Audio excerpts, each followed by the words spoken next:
Talking about the budget in our last hour, we heard from the Republican Senator Pat Toomey. He was talking about the president's new budget plan. He says the amount of money in spending in that plan is alarming. Here's what he told me. Let's look at what the president himself has said. He has said that the long-term driver of our deficits and our debt, our completely unsustainable budget picture, is mandatory health care spending. It's the big health care programs. The president knows that, and yet he gives us a budget in which spending grows, taxes are higher, it spends even more than the tax increases, and gives us a bigger deficit than we had last year, and no reforms at all on the fundamental driver of these programs. The Democratic Congresswoman Gwen is joining us. She's from the state of Wisconsin. She serves on the Budget and Financial Services Committee. Nice to see you. Thanks for being with us. You heard what the senator just said. Mandatory health care spending. The president knows that and still delivers a budget that actually doesn't tackle any of the problems that exist right now. What do you make of that criticism? Well, just let me say, good morning, Soledad. Happy Valentine's Day. Thank you. You'd be the only person who's wished that to me so far today, ma'am. But go ahead.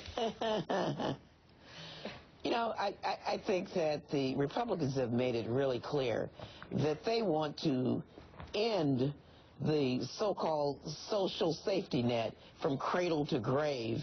That would be anything from WIC and Medicaid to Social Security and Medicare for the so-called Opportunity Society, where you're sort of on your own, where you give all the money to the so-called job creators and hope that it trickles down.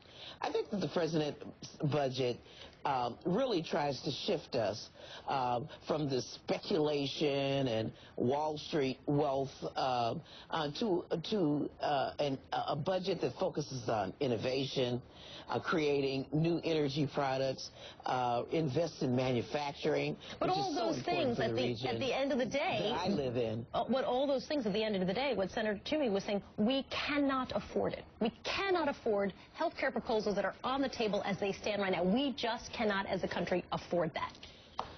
Well, Soledad, let me say this. Health care costs are rising, and not just Medicare and Medicaid, but health care in general. And that is part of what the Affordable Care Act tried to rein in those costs. In fact, in this budget, the president does provide savings within Medicaid, Medicare at the tune of $360 billion. So it's not true that there aren't some changes and some cost efficiencies realized in Medicare and Medicaid. Yeah, but you know, the point is sorry, go ahead. It's impossible to negotiate. I have a bill, for example, for changes in Social Security, but it's impossible to negotiate with a side who is bent on sort of changing these programs and destroying them as we know it. But Senator Toomey would say this. He would say the same. He said basically the same thing. Like, the other side's not going to meet us halfway, and you know, Democrats being the other side. So as a voter, just a regular old voter at home, when I hear both sides telling me that the other side's not meeting them halfway, I look at a future that looks pretty ugly and messy. Well, let me say this again. We have a social contract that really says that, you know, you can attain the American dream. If you work hard, you can own a home, you can put your kids through college, and that you can have a retirement and you can age in place with some security and with some dignity.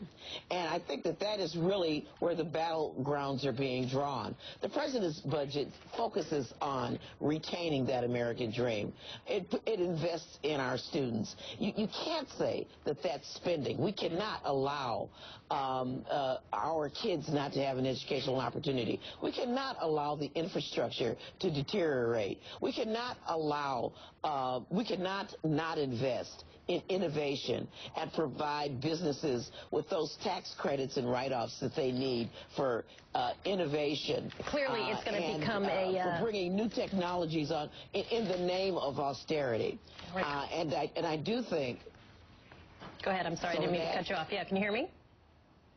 Yes, I can. Okay, I'm sorry to cut you off, but we're running out of time. What I was going to say was clearly this is a debate we're going to have.